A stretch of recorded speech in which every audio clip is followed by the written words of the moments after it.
തഹജ്ജുദിന് എഴുന്നേറ്റ് ദുആർക്കാൻ പഠിപ്പിച്ചത് എന്താ ദുആ?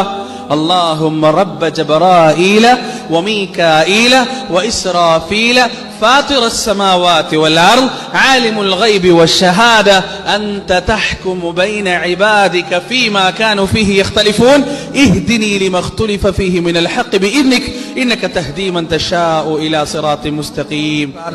അർത്ഥം അറിയോ? اللهم رب جبرائيل وميكائيل وإسرافيل. ഇസ്രാഫീലിന്റെയും ജിബ്രീലിന്റെയും മീകായിലിന്റെയും രക്ഷിതാവായ അല്ലാഹുവേ, ഫാത്തിറസ് സമാവാതി വൽ അർദ്, ആകാശഭൂമികളുടെ സൃഷ്ടാവേ, ആലിമുൽ ഗൈബി വശഹാദ, രഹസ്യങ്ങളും പരസ്യങ്ങളും ഒരുപോലെ അറിയുന്നവനെ, അൻത തഹ്കുമു ബൈന ഇബാദിക ഫീമാ കാനൂ ഫീഹി യഖ്തലിഫൂൻ. അല്ലാഹുവേ, നീയാണ് നിന്റെ അടിമകൾക്കിടയിൽ ഭിന്നിപ്പുള്ള കാര്യത്തിൽ തീർപ്പ് കൽപ്പിക്കുന്നത്. ഇഹ്ദിനി ലിമാ ഇഖ്തലിഫ ഫീഹി മിനൽ ഹഖ് ബിഇദ്നിക്. നിന്റെ തീർപ്പ് പ്രകാരം സത്യമേതാണോ അതിലേക്ക് നീ എന്നെ നയിക്കണമേ. ഇന്നക തഹ്ദീ മൻ തശാഉ ഇലാ സിറാത്തിൻ മുസ്തഖീം. നീ ഉദ്ദേശിക്കുന്നവരെ ചൊവ്വായ പാതയിലേക്ക് നീ നയിക്കുന്നു റബ്ബേ എന്ന ദുആ. ഈ ദുആ ചൊല്ലണമെങ്കിൽ രാവിലെ തഹജ്ജുദിന് എഴുന്നേൽക്കാൻ കഴിയണം. തഹജ്ജുദിന് എഴുന്നേൽക്കാൻ കഴിയണമെങ്കിൽ എന്ത് വേണം? ഹൃദയത്തിൽ ഈമാൻ ഉണ്ടാവണം. സ്ത്രീയുടെ മൂന്നാം യാമത്തിന്റെ പ്രത്യേകത എന്താണ്? ഒന്നാമത്തെ ആകാശത്തിലേക്ക് അല്ലാഹു സുബ്ഹാനഹു വ തആല ഇറങ്ങി വരികയും റബ്ബ് ചോദിക്കുകയും ചെയ്യുന്ന സന്ദർഭം എന്താണ്? അല്ലാഹു ചോദിക്കുക, എന്റെ അടിമകളെ, ആവശ്യക്കാരെങ്കിലും ഉണ്ടെങ്കിൽ എഴുന്നേറ്റിനോട് ചോദിച്ചുകൊള്ള, ഞാൻ നൽകാം.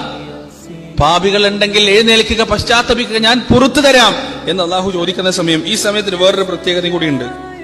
എല്ലാ ജീവികളും ഉറക്കത്തിനൊരു പ്രത്യേക സുഖമുള്ളൊരു സമയമാണ് രാത്രിയുടെ മൂന്നാമത്തെ. അത് നിങ്ങൾ എഴുന്നേറ്റ് നിങ്ങൾക്ക് മനസ്സിലാവും. ആ സമയത്ത് എഴുന്നേറ്റ് മൂത്രിക്കാനൊക്കെ പോകണമെങ്കിൽ കണ്ണിങ്ങനെ ഉണ്ടാവുക, മുഴുവനായിട്ട് തുറക്കാൻ കഴിയൂല. അത് പഠനം നടന്ന സംഭവമാണ്. ഏറ്റവും കൂടുതൽ ആളുകൾ ഉറക്കത്തെ ഇഷ്ടപ്പെടുന്ന, ഉറക്കത്തിന്റെ സുഖമുള്ള ഒരു സ്റ്റേജാണ്. ആ സമയത്താണ് അല്ലാഹു സുബ്ഹാനഹു വ തആല ഒന്നാം ആകാശത്തേക്ക് ഇറങ്ങി വരുന്നത്. ആ സമയത്ത് എഴുന്നേൽക്കുന്നവരെ കുറിച്ച് ഖുർആൻ പറഞ്ഞൊരു പ്രയോഗം നിങ്ങൾ കേൾക്കണോ? تتجافى جنوبهم عن المضاجع يدعون ربهم خوفا وطمعا ومما رزقناهم ينفقون. تتجافى جنوبهم. അവരവരുടെ ശരീരങ്ങളെ പറിച്ചെടുക്കുകയാണ്, അവരവരുടെ തടികളെ പറിച്ചെടുക്കുകയാണ്. അനിൽ മദാജി, അവരുടെ കിടക്കകളിൽ നിന്ന്.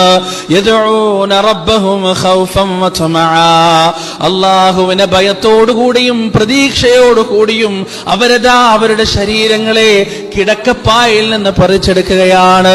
എന്നിട്ട് വുളൂ എടുത്തുകൊണ്ട് അല്ലാഹുവിന്റെ മുന്നിൽ നിന്നുകൊണ്ട് അവർ പ്രാർത്ഥിക്കുകയാണ്. അല്ലാഹുമ്മ റബ്ബ ജബ്രായീല വമീകായീല വഇസ്രാഫീൽ ഫാത്തിറസ് സമാവാതി വൽ അർദ് അൻത തഹ്കുമു ബൈന ഇബാദിക ഫീമാ കാനൂ ഫീഹി യഖ്തലിഫൂൻ ഇഹ്ദിനി ലിമാ ഇഖ്തലിഫ ഫീഹി മിനൽ ഹഖ് ബിഇദ്നിക് ഇന്നക തഹ്ദീ മൻ തശാഉ ഇലാ സിറാത്തിൻ മുസ്തഖീം.